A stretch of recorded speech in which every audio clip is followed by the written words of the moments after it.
event. Are you concerned?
Hello and good evening. This is Jay Steinmetz, and this is another episode of the Kansas Legislature, your TV show during the session about politics and policy coming out of Topeka, coming out of the Kansas Legislature. I'm Jay Steinmetz, Assistant Professor of Political Science at Fort Hays State University in Hays, Kansas. And with me we have two legislators from Topeka. We have Representative Ken Rahjes of the Kansas House of Representatives. Representative Rahjes serves District 110, which includes much of Ellis County, all of Rooks County, Phillips County, all of Norton County, and parts of Graham County. Representative Rahjes is also chair of the Higher Education Budget in the House. We have also with us tonight Senator Elaine Bowers, who represents North Central Kansas and lots of counties there in North Central Kansas. Senator Bowers is the Majority Whip of the Kansas Senate, and she's also the chair of the Ethics, Elections, and Local Government Committee. Thank you for joining us here on the show this week, Representative Rahjes, Representative Bowers. Let's get right into it. We are dealing with an unprecedented viral pandemic. The response globally, the response nationally, and the response at state and local governments has varied considerably. And the last couple of weeks we had a show where we talked in depth about the response from Kansas, which compared to a lot of other states, there are some elements of success, positive news coming out of Kansas, that Kansans are taking it seriously, that the pandemic appears to be slowing in the state. And a lot going on here with regards to that in Topeka, obviously. You folks just came from a marathon session at the legislature, almost 24 hours of debating in the House and the Senate. A sweeping bill was approved on a 27-11 vote in the Senate, I believe, a 76-34 vote in the House. Among other things, this bill shields businesses and hospitals from COVID-19 related lawsuits. It also shifts control significantly from the state's pandemic response from Governor Kelly's office and the governor's office to the legislature. Basic question here about the bill. Thoughts? You supported it both. How are Kansans directly going to benefit from this bill, and where do you see this going from here? You want to go first, Senator? Senator Bowers? Well, thank you, Jade. It's nice to see you, and we're the season finale. So, and actually, I was going to be a panelist when we were sent home from Topeka, where we self-quarantined, and we didn't get to come, so we're happy to be here. So this is a topic that I've heard in emails and phone calls at home, and basically local control. One size doesn't fit all is the main theme that I've heard across the district. And so I went with that in mind, looking to see how our counties could be a bigger player in this. And then I don't look at it as a shift to legislative control, more as a collaboration with the governor.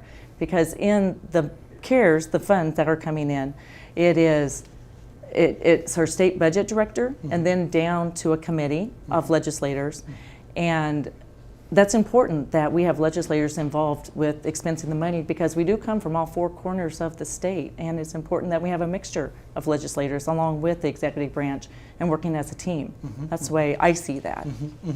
Representative Rahjes, thoughts on the bill? Well, I mean, we started working on it, I believe, at 4:30, 5 o'clock this morning. So I'm running on about 36 hours of no sleep and driving from Topeka here. So.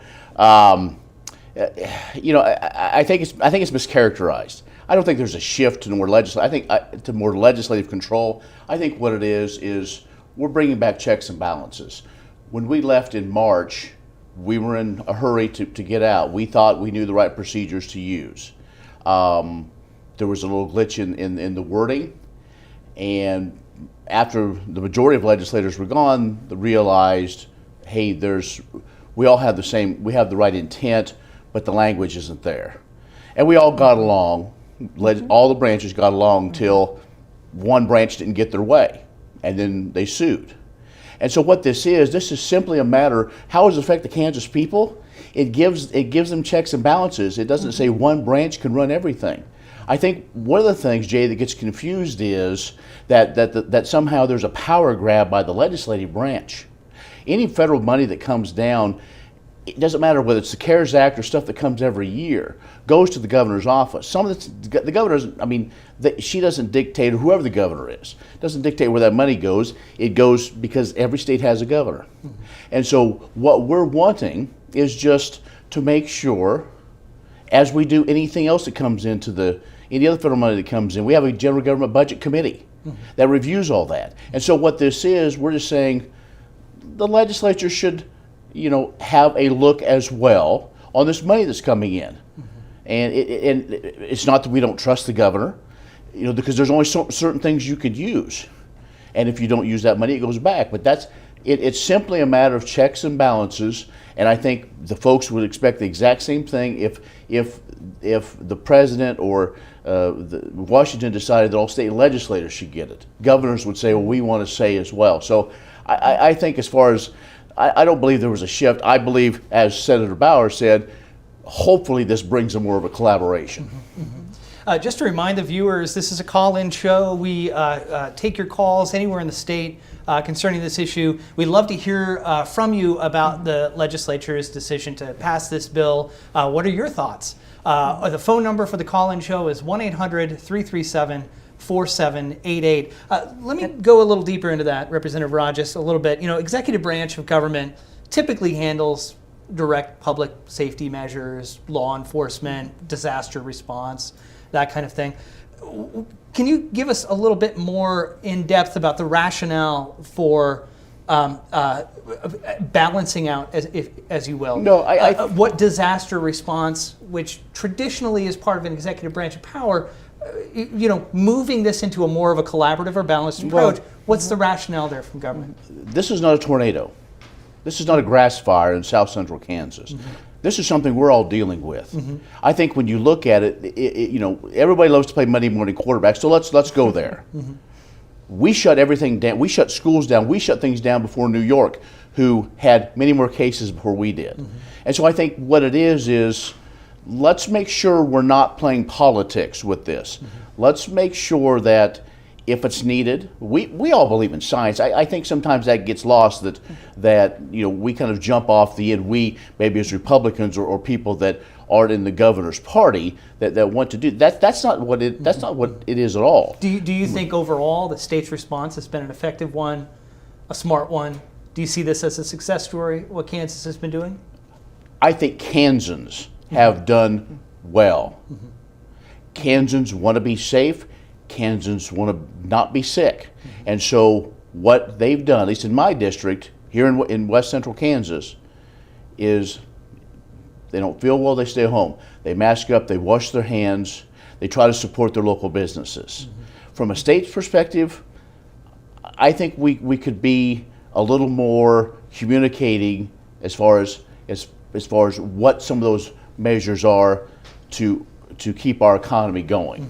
So that's where I am with it.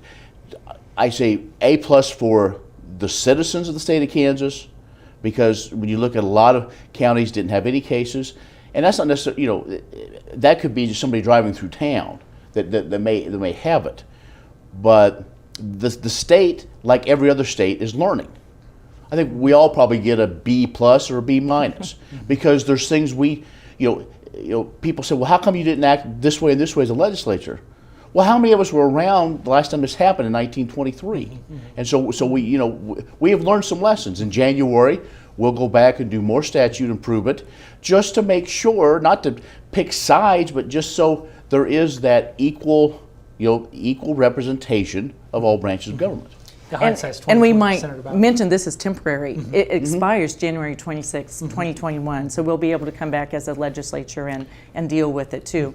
But the bill also has a lot of other parts in it. It's unemployment insurance, like waiving the first week, you can get your check immediately when they're getting processed through. It eliminates the job search also, which seems to be a problem with people going into businesses that aren't open or available to the public. So there are some good things with that too. Expanded nursing home inspections, that we know that is a hot spot with some of the cases in Kansas. So there are other items in there. First responders also. First responders being notified that this could be a COVID case. And those are all good public safety issues too that our people back here care about. And I think they'll play out as again, as we know more and as things open up. It's a huge bill that was kind of all pieced together. And sure, you know, people say, well, you did it in the darkness of night and all this. Well, that's the process. It's the way it, you know, again, dealing with unprecedented times. In a perfect world, sure, we would love to have 2 weeks, and we'd have all the time in the world to debate. But every year we start out, we always bottleneck things at the end. And actually, it wasn't put together on the floor. There were committee positions. The House and the Senate Judiciary Committees had hearings on these, and there's several bills combined. But it was Kansans coming in to testify even on how this has affected their lives. And so there was a process, and it was well thought out. And then the conference committee report, which is the give and take between the House and the Senate to get that balance that the legislators are looking for. So it was well thought out. There are a lot of pieces in there that are important to healthcare. Telemedicine is in there too, and expanding hospital beds. Yeah, and it wasn't one-sided. I mean, both parties had folks come in to testify. Exactly. And so it was crafted as bipartisan as you can in a situation like this. You know, some pushback about late into the night, you know, throwing it together, but there's also a significant concern about the fact that the governor has signaled that she's going to veto this anyway, and that a veto is probably likely. So how much of this is a waste of time and effort on the legislature's part in terms of passing a bill that likely is not going to get passed into law? Representative Rahjes? Well, my phone over the last 5-6 weeks has got a lot of phone calls, a lot of texts, a lot of messages that says something needs to be done. And so that's where we started with conversations and with meetings over Zoom and other places to craft something. So we did have that checks and balances. I'm going to say that a lot, but that's the case. And if she vetoes it, that's her prerogative. That's why this, somebody on the internet said, well, the legislature is going to stop it right now. Well, it stops in 10 days. Why in 10 days? Because she has 10 days to hold the bill and then whether sign it or let it become law. Mm-hmm. And so if she vetoes it, well, then the next steps, do we come back as a special session? What do we do? Because what's the likelihood of that coming back for a special session? If it is, it probably won't be right away. I don't know. I mean, we continue to get data every day on how things are. The cases are up. Yes, you want to know why? We're doing more testing. Mm-hmm. And so I think sometimes, I'm in this business, and so if you don't have context with numbers, you can create whatever you want to. If you want to create a story to scare everybody and not go out and enjoy a beautiful day, that can happen. But if you take a cautioned, measured approach, it's like anything else. Mm-hmm. So, and Jay, we might also mention the Attorney General has an opinion now. Yeah. And he is saying this is constitutional. Mm-hmm. So those 30 plus pages are being reviewed while we're gone too. So that might bring us back as well if it's vetoed. So, or have a new EO that adjusts course that the governor listens to the Attorney General's thoughts on it too. Can you say more about what the Attorney General said with regards to the bill that was just passed this morning, right? Well, it was out Wednesday night at midnight, mm-hmm. and I can't say I can speak generally other than that there are problems that needs to be looked at, and I'm sure the governor's staff is reviewing it now, as are the legislative lawyers too. So specifically, I don't know. I just know there's going to be some things brought out in there that mm-hmm. she'll need to look at. Yeah.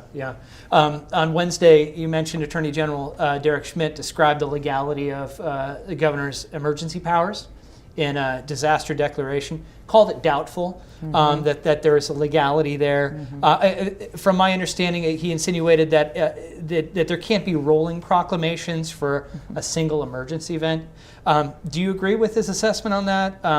Are you concerned at all that this creates confusion for the public, or that this lack of coordination represents politicking at the expense of public safety? Senator Bowers? Well, when the Attorney General speaks, I think we need to listen to what he's saying. He's our top lawyer. It's his advice. In fact, he testified in front of judiciary and cautioned us not to take too big of a bite or nothing would happen. Mm-hmm. And that was one of his warnings to us. But he did want all the EOs acknowledged and accepted, and it had to be in statute. It couldn't be a resolution like we did before. Mm-hmm. So he did have some requests for us to look at that, and we did honor those too. But when he testified in committee, he didn't have this opinion written. Mm-hmm. And it doesn't surprise me that he's come out with these points, because it is a big topic and we haven't been here before. Mm-hmm. So we need to see how we adjust these statutes. And we can go back and make more new statutes to deal with this in the future too. Mm-hmm. But just generally right now to try to fix this temporarily and then move on. And just to clarify, what you mean EO, you mean executive order. Yeah. And executive order is very different from a legislature passing law.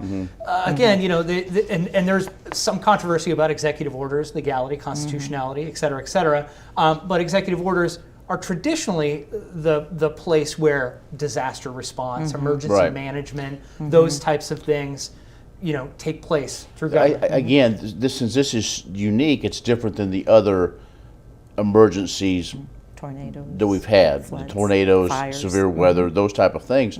And so I think it has created a lot of confusion, primarily because we haven't dealt with this in over a century. So, but we come out with a phased reopen and we go 1.0, 1.5, 1.7. People, they especially out here and in counties that haven't been affected, they think they should be, and I believe they should be treated differently. And so, I think Attorney General Schmidt waited till a late hour to give his opinion, as not to. He didn't want to make it look political. He didn't want to get political about it at all, because he's simply doing his job as is our top law guy. and we'll see now. Now we'll finally get a chance to review a lot of things. There was a lot of things that I have stacks and stacks of papers that we can kind of go through or go on, online and now get a better idea, because a lot of folks want to know, what does this mean? What does that mean? And to me, one of the good things that happened is, if it gets vetoed, it gets vetoed, but to give more power back to the counties. Yep. And the county commissioners and their health officer work together, and if they feel that the county can be opened up more, it is. That doesn't mean that if people don't feel safe, they can stay in their homes, they can mask up, they can do whatever. That's fine. I know Secretary Norman said he wants us to mask up when we're outside. Not demanding it, but asking, and that's fine. But I think it's the situation in Johnson, Sedgwick, Shawnee, Douglas, Finney, Ford counties are different than that tier up in the northwest corner that have had no cases. So I think that's the thing where, because again, our folks out here, when they were told to shelter close to home, they did. They're very conscientious, and they're not running around and doing things. They do the right thing, as they do anytime. And they bided their time. They waited for phase 2 and then counted on that date, and then it was backpedaled. So that was the frustration that we were hearing from, is they counted on this date, and even though it probably was said, now this is flexible, it depends on the cases, they didn't hear that as strongly as they wanted to make their graduation dates of the real life functions that they were counting on. So the disappointment there was very strong, and it's a topic that we've heard many days in a row, that personal phone calls and emails to us. Well, it's Very a time personal. factor, right? I mean, I think this is one of the things you're mentioning about the difference between a tornado event, a natural disaster event, and this. This requires a longer term response and a great deal of patience for the public. And so there may have been some frustration with that. Phase 2 is now come out. Today is the first day of phase 2. Let's talk about that a little bit. We've got over 8,500 confirmed cases of COVID-19 in Kansas, 178 deaths, from my understanding is today's new number. New confirmed cases, hard to gauge. It seems as though there's a plateau, and from some health experts, but it's hard to gauge with regards to new cases because testing increases, you're going to get more positive results, et cetera, et cetera. But starting today, we're in phase 2 of a plan to reopen Kansas. This allows for gatherings of no more than 15 people.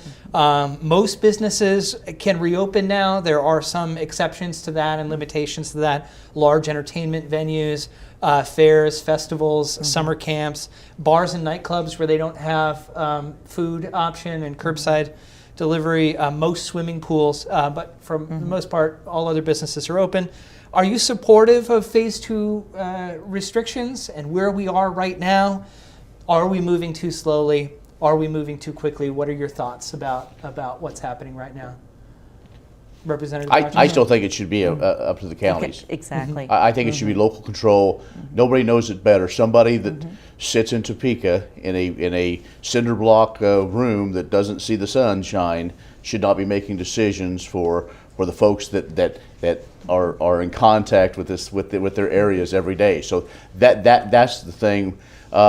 Sure, I mean, we do want a measured approach to open back up. To simply throw the doors open and say good luck, well, I don't know if we're there yet, especially in some areas.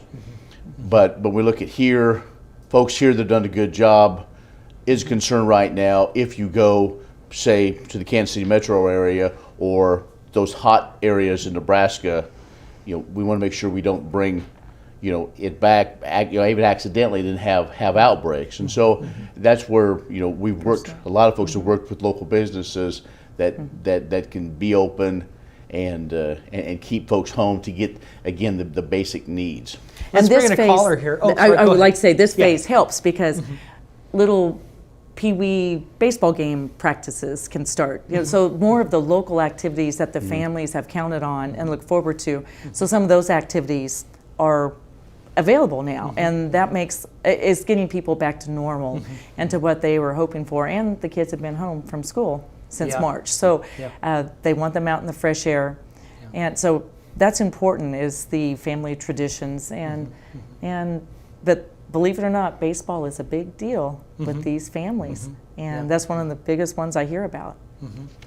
We've got a caller on the line.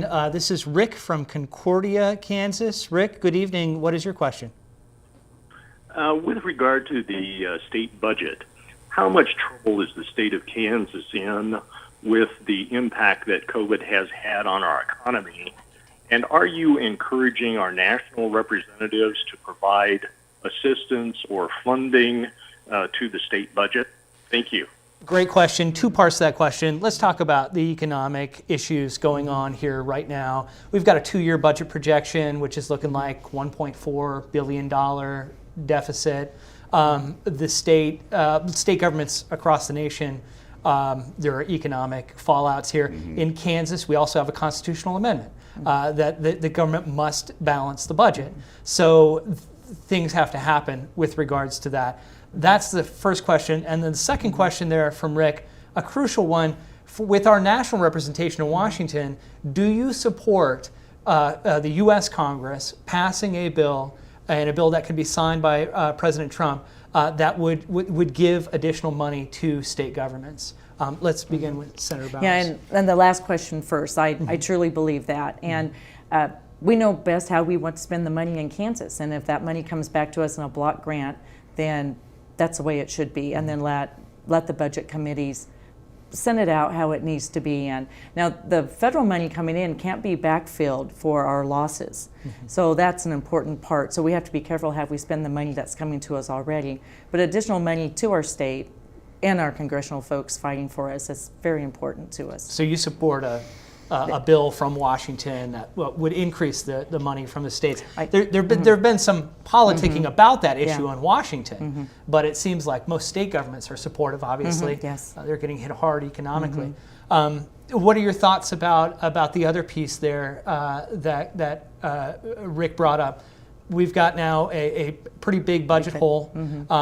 Finances economically, the state was looking pretty good before this hit. But now we've got some rough waters ahead. How do you see the legislature getting out of this? And when I was in the House in 2007, 2008, that's when the recession hit. So I remember the cuts, the allotments that each agency took. And most of them were across the board, and even education. So that would be something we'll have to look at. And I am glad we have a balanced budget in Kansas. It forces us to live within our means. I'm sure the economy is going to come back strong, but it will take just a little while, I believe, to do that. But I really think that that's probably what could happen is the allotments. And then when we go back in January, we'll know what our consensus revenue numbers are that we'll need to work within the parameters that are set there. Do you have any idea of some targets, some things that you should look at and scrutinize in terms of spending, particular areas? You mentioned allotments. Can you say a little bit more about that, and then maybe identify some other target areas that? Well, you would hate to go to education, but it is 51% of our budget, the public schools. So that I do know the governor said that would be part of the mix, so she had to look at all of it. Out here in the ag world, Department of Ag is a very small sliver of the budget. So social services have been increasing, so we sure don't want to adjust, like our nursing home inspections and going in deep into their budget. So I imagine there'll be hiring freezes, a lot of, it could be layoffs. Department of Transportation is a big piece. We just passed a big transportation budget. Sadly to say, maybe some of those projects don't get done as fast as we had thought they would. And so those are the big buckets of money that we'd have to look at, transportation and education. Representative Rahjes, second question first.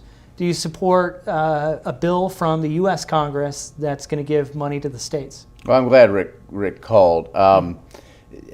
Just to make a blanket statement, I can't give you an answer. To say somebody come, bail us out, I don't know. We've got trillions of dollars now in federal money that has gone to a lot of different places. I think, I was not a big fan of some of that first federal stimulus money that came out before we really kind of knew what we were dealing with. So I think measured approach. Let's get a good handle of where we are. we had a consensus revenue number come in when we were off. Obviously, that was a very speculative number. We know there's a huge hole in the budget now. There's things that have to be funded. One thing that didn't happen was the mega omnibus bill, that if there was money left to go to do some programs, of course, that's down the wayside. Senator Bowers said, there's money coming now through the CARES Act that will be used for COVID-related situations. I don't know if this administration and this Congress, in listening to our congressional delegation, that there's not much support for, and I don't want to use that bailout word, but even assistance. I think as you see what goes on, that there may be something, but like Senator Bowers said, probably should go through our budget committees or appropriation Ways and Means to see where the best ways to do that, if there are ways to fill in some of the holes. Again, without knowing what the bill is, it's hard to say whether to support it. That you can get into as we find at the end of the legislative session, when we do what we call gut and goes, you could support the best bill in the world, and all of a sudden it becomes a completely other bill. So until you really know the details, it's hard to say, unilaterally that you support something, because you don't know what kind of strings will be attached to it as well. But overall, just in general, like in theory, do you support the idea that Washington should be providing federal assistance to state governments for the economic well, the federal government right now has sent two payments of forms, almost three now, to agriculture, directly to producers, which will help stimulate the economy. That's the goal. And so I think those, and get assistance directly to folks. That's the best way to do it. I'm concerned if it would go to, quote, state governments, then where would that go? So I think if we're going to do assistance, it would go directly either to those in need or directly to the American people. So that's where, as we look at moving forward, I think, find those opportunities to encourage citizens to help fire this economy back up. So stimulus checks to citizens over I didn't say money that. to state governments? I didn't say stimulus checks. I said if we're going to do things, I think it should go directly to either business owners, entrepreneurs, families, so on. So I think that might be the best way. Now, I think we're looking at cuts. We're looking at allotments. That's a reality. We worked hard to get K-12 back in line, but we've all got to be a player in this. And to think that something's is going to go untouched, then something will go by the wayside. We still have huge needs in social services. We have huge needs to try to get our foster care system taken care of.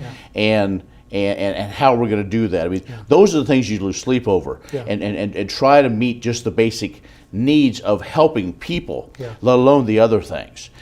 So it's going to be those that want to run for the legislature, that's great, but it's not going to be fun times at all. This is going to be a heavy lift. We've got another caller here. We've got Carol from El Dorado, Kansas. Good evening, Carol. What is your question? Well, property tax is due on December the 20th, and then you can pay the second half June the 20th. But for your convenience in Topeka, you changed it to May the 10th, which is several years ago. Why can't you, on the first half, the December the 20th, change that to the 27th? Because those of us that get our Social Security checks on the fourth Wednesday of the month, like last year, the fourth Wednesday of the month was Christmas Day. Have you ever tried to go shopping on Christmas Day because you just not got your Social Security check? I mean, if you can change it from June the 20th to May the 10th, why can't you change instead of December the 20th to December the 27th? That's only 7 days. But people like me that's on Social Security, I would be able to have some money to buy my grandchildren Christmas. But I can't do that because I've got to pay my taxes on the 20th. I don't have enough money to pay for both. So a pointed question there from Carol. I've noticed how the 20th is close to Christmas too, Carol. I've often thought that with kids and grandkids too. That hasn't been an idea that's been proposed since I've been in Topeka, although it's always something that we can talk about too. And then it predates both Ken and I when it was moved to May, and I do remember, and as a business owner, paying taxes in June.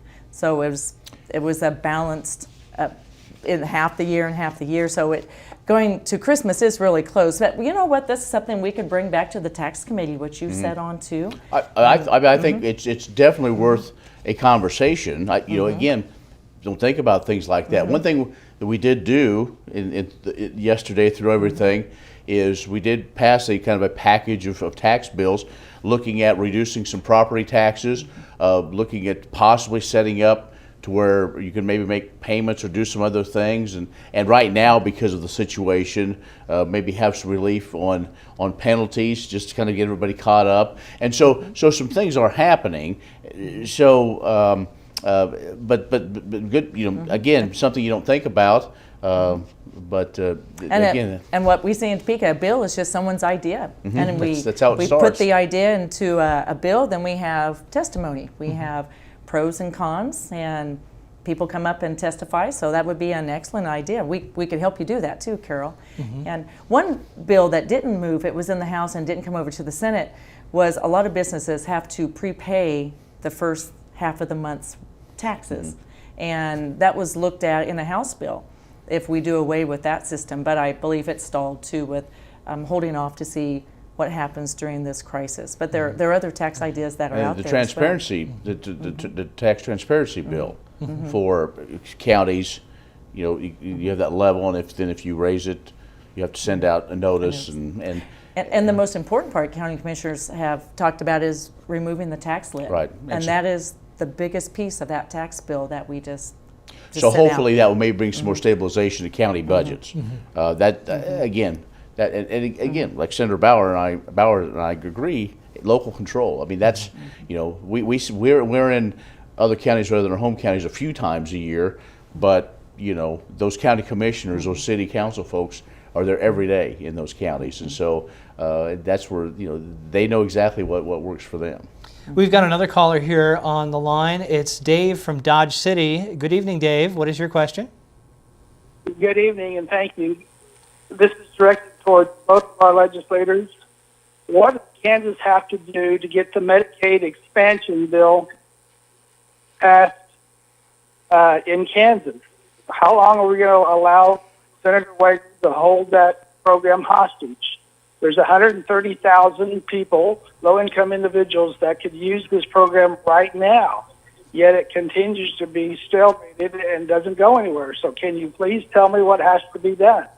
And thank you. Thank you, Dave. Let me add on to that a little bit. Dave read my mind. That was my next question.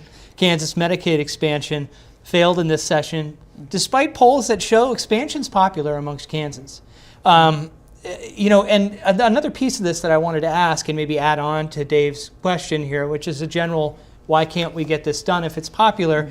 Does the COVID-19 outbreak shed new understanding at all on the question of Medicaid expansion? We've got now about 160,000 Kansans who have lost their jobs because of this viral pandemic. Some of those losing their jobs have employee-based health care. Has the economic fallout from the pandemic shown the importance of taking those federal dollars for Medicaid expansion and expanding health care coverage? Let's start with Senator Bowers first. Well, that is a topic that's just come up the last couple of weeks as we're going through this crisis. There was, yesterday there was an attempt in the Senate, and I have supported Medicaid expansion, and there was 27 votes last year, or 23, but not to 27 to debate it last year, but our majority leader at the time worked with our governor and came up with a modified plan. And that was a bill that never got any traction in the Senate this year, but I had thought it would because it was a compromise plan, and the House already passed a version that they could go to conference and settle the differences, but it didn't get that far. Now, yesterday we did have an attempt to put it on as an amendment, but it went on to a utility bill, and in our process it wasn't germane. So that was the only opportunity yesterday for it to come up during the session. So for this year, it is gone, and we'll have to come back next year and see if we write in a new bill, this modified bill, to build consensus. But perhaps this pandemic we're having now will change people's minds too. Does it at all, you said you supported Medicaid expansion in the past. Does it at all change your understanding, Senator Bowers, that we now have a viral pandemic? There's maybe more urgency now with something like this in terms of your support? Yes, I do believe so. It's brought more attention to it again, and where it kind of stalled out early on. And it's been an issue that has stopped a lot of health bills from coming across either floor. So we thought maybe we had a plan working with the executive branch and the Senate to get one done, but it just didn't happen through the process this year. So yes, I think it does bring more attention, and we'll continue to work on it too. Representative Rahjes, you've indicated in past shows that you do not support Medicaid expansion. Continue to not support? Does the COVID-19 outbreak shed new understanding, a new light on the issue for you? We'll have an election in November. Senator Weigel's not running for re-election. In December, we'll gather after the election and do an internal for leadership. Then we'll see what their priorities are. The House passed a version of Medicaid expansion. We can't tell the Senate what to do. The Senate can't tell us what to do. I understand. When we have a drought, do we tell people, well, we have a drought, so you can only drink half a glass of water? I mean, and I don't want to be flippant about it. I understand the situation. And I think every time it keeps getting brought up, we do learn more of true costs of where we are. There's discussion of, and there's discussion in my district a lot of people that want it and people that don't. And so it'll be an issue. We'll see continue to where from a national level where it is, and there may be changes. So if it becomes more appealing or becomes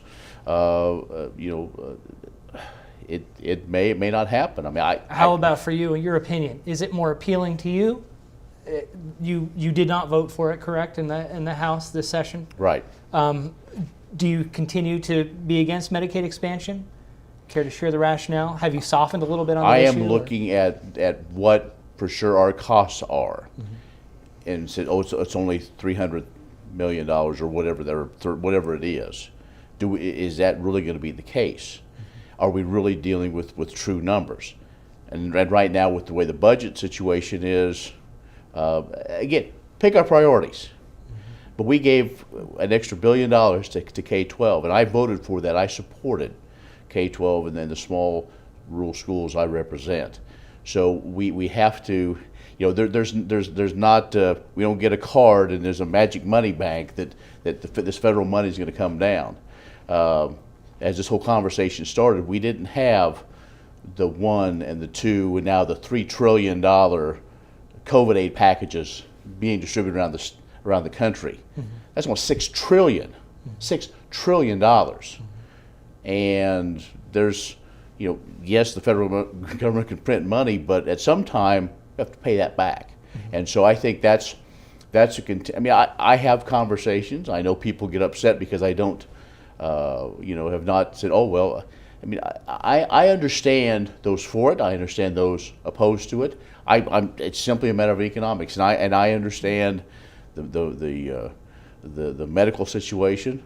And I've supported what Senator Roberts has done on a federal level to fix the glitch in the ACA that hurt the rural hospitals. The rural hospitals and their repayments. So let's get that fixed. Let's see where that is.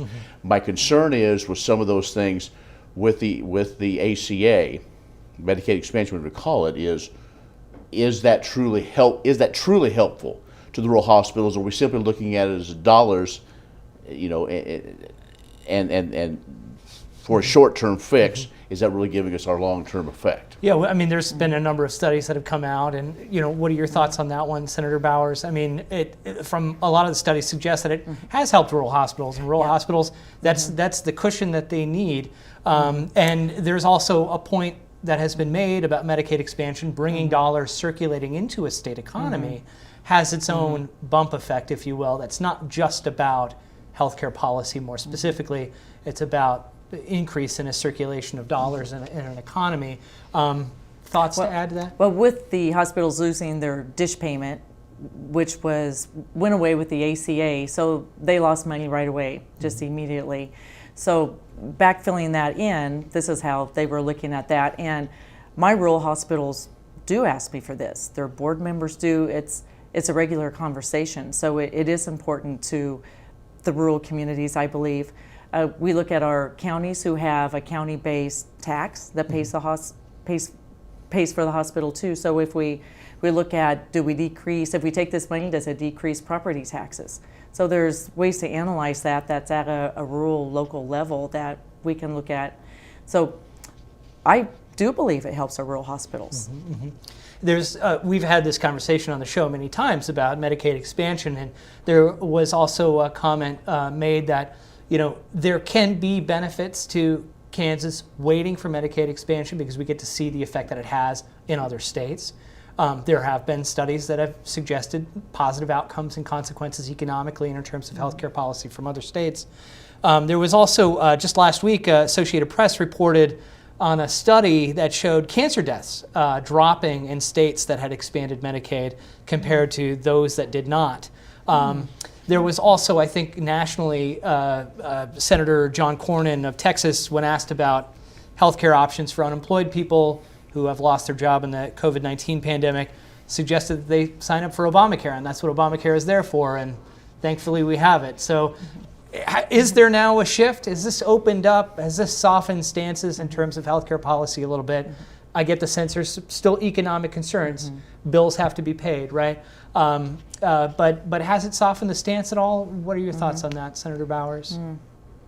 Haven't really thought of it from that angle before. It has been economic also. And what does the numbers do to our counties? And what is the budget for the state? So I do believe this pandemic has brought out, now we're not sure where our funds are. So can we afford Medicaid expansion? I've heard it that way also the last few weeks too. So I continue to listen to my hospitals, their boards, and this is something they ask for. Representative Rahjes, any other thoughts? Not really. I mean, we've talked about this. We talk about it, and you seem to only give one side. You're not talk about Arkansas and other states that have had some challenges. That's when I would challenge you. I mean, I understand. What and I are know, the challenges? That what I'm saying is, the way you're putting it is, it's all gumdrops and all. It's a save all. Some states have had. Well, I'm just bringing out the studies. I'm not actually writing. But there are studies though that say that it has really hurt states' budgets that have expanded. There are some that it has helped. I'm not saying it's not.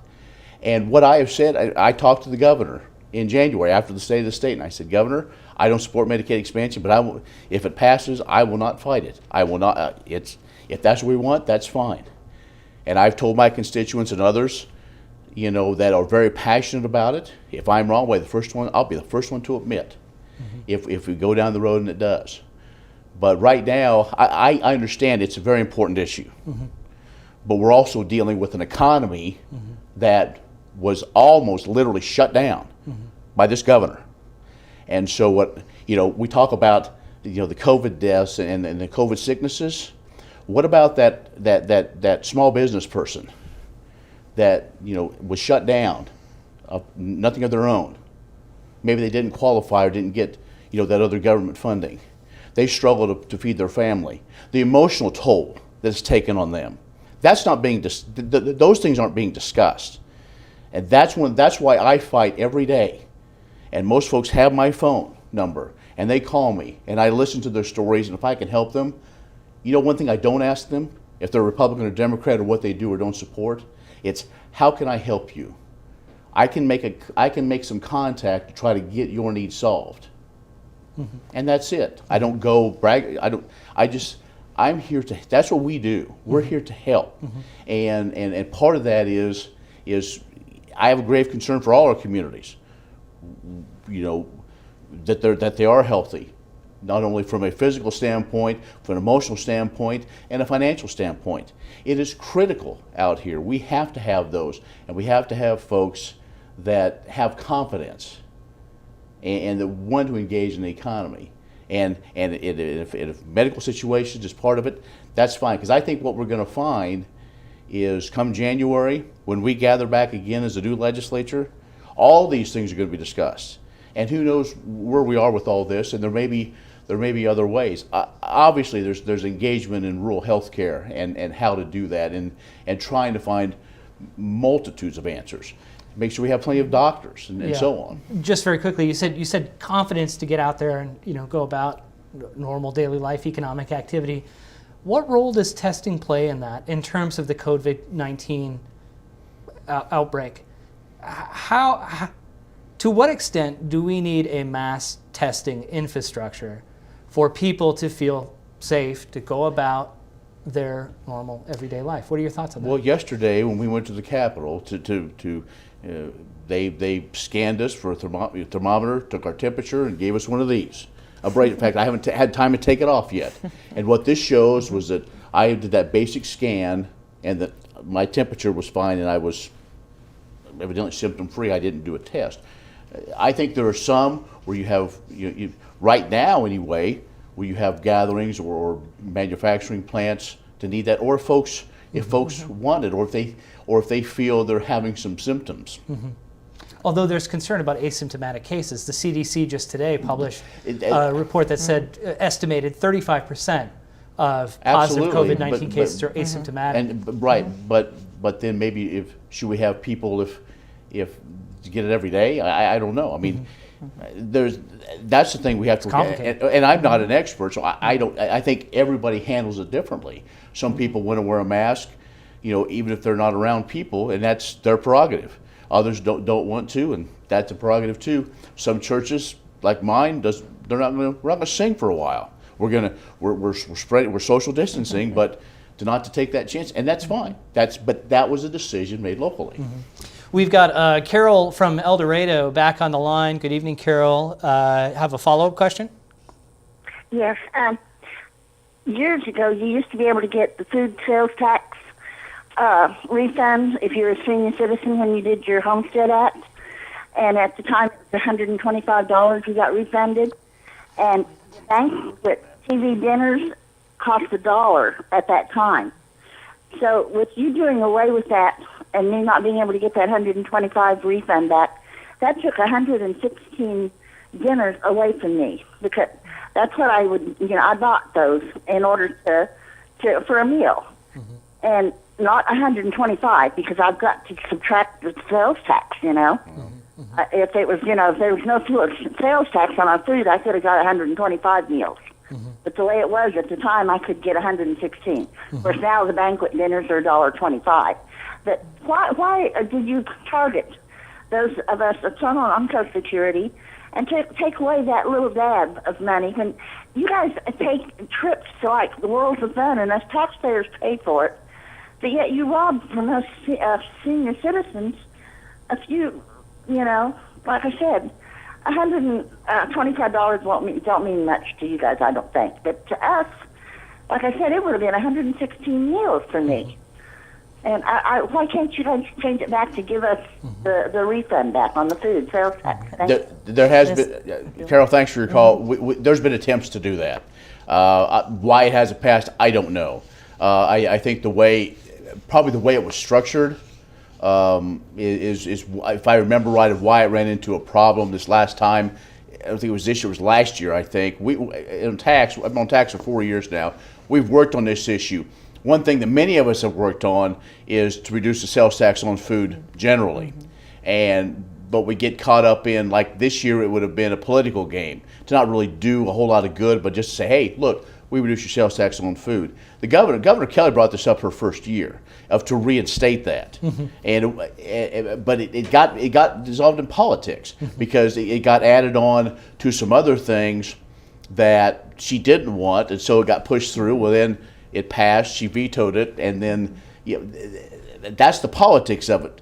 Like some of the things we voted on, you may not like everything we voted on in the last 24 hours, but in order to get some of the good things, you sometimes have to do that. And then if it's wrong, you come. But I think I'm sorry that that was taken away. I know before I got there, probably before you got there. And with a lot of taxes too, or tax breaks too, and the child care credit tax went away at that time too, and that hurt a lot of working families. And that one I wanted to see come back. Donations was another one Yeah, too. I think things like that, and there have been a lot of work, and there are a lot of good folks that come to Topeka that talk to us on behalf of seniors, and some of those things to take care of. Our friends at ARP are there every week in their red vests and talking about issues important to seniors. So that issue will have to get resolved again, next year. And then we could introduce a bill. Right. Just we can keep it going. We can sneak in one more caller here very quickly. We've got a caller from Elkhart, Kansas. Good evening, sir. What is your question?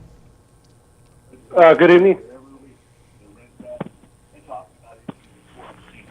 Can you hear me? Yep. I had a question on property tax. Property tax is 11.50%. What are you guys going to do to reduce property tax?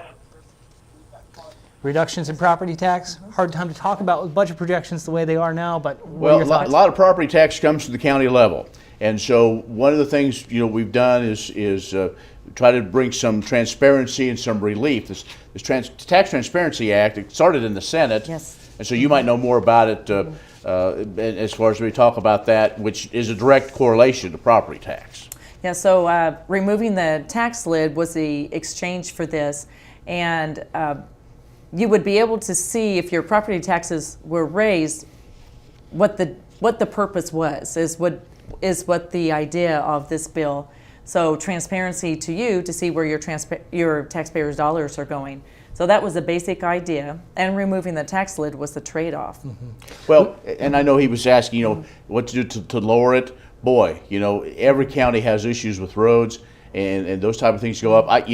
Your county commissioners, have to make good decisions, and it kind of ebbs and flows. And so hopefully, before too long, if you have agriculture land, well, I think one more year, and then that goes back down a rolling average. Yeah, So. we're on the downhill. We slope. only have a couple of minutes left, and I would love to spend more time talking about elections. Oh, elections, yes. And the extent to which Kansans are going to be voting at the polls or voting Yes, by and- mail. Do you want to? And we're hearing a lot about voting nationally right now, too. And Scott Schwab, who's our Secretary of State, just came out with a release that last week that he'd like to see us do advanced voting. So I took him up on that, went online, and ordered my ballot for the primary and the general. And it was very, very simple. So he was encouraging us to do this. July 28th is the last day that we can do this. So if people would like to go on to the Secretary of State's website.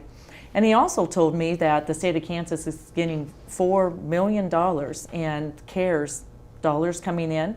So when we do go to our polls, if we vote in person, you could expect to see hand sanitizer, masks, even stylus pins. So they're spending their money to each county. And those are positive things that he's doing with the elections too. So advanced ballot, and then also new poll workers. They can work as young as 16 now. So we're asking for more poll workers. So we've got some new options. We've got the option of advanced voting. You can still vote at the polls traditionally. And vote Some counties in have advance. actually received in mail. I've received an application Yeah. for both And primary that's up and to the general counties, election yes. in my county, Ellis County. So some new things happening with the elections that citizens should be aware of. We have reached our limit for this evening. We had a good, lively discussion about a wide-ranging, although And we still, had more to talk about. we had a ton more to talk about, but of course we have to deal with the COVID-19 outbreak. Citizens are concerned, they're worried, economic effects, the public health effects. So a wide-ranging conversation. I appreciate you coming on, Representative Rahjes. Thank you so much. And Senator Bowers, thank you so much. Again, this is the Kansas Legislature. I'm Jay Steinmetz. Thank you for being a part of the show tonight, and we'll catch you next time.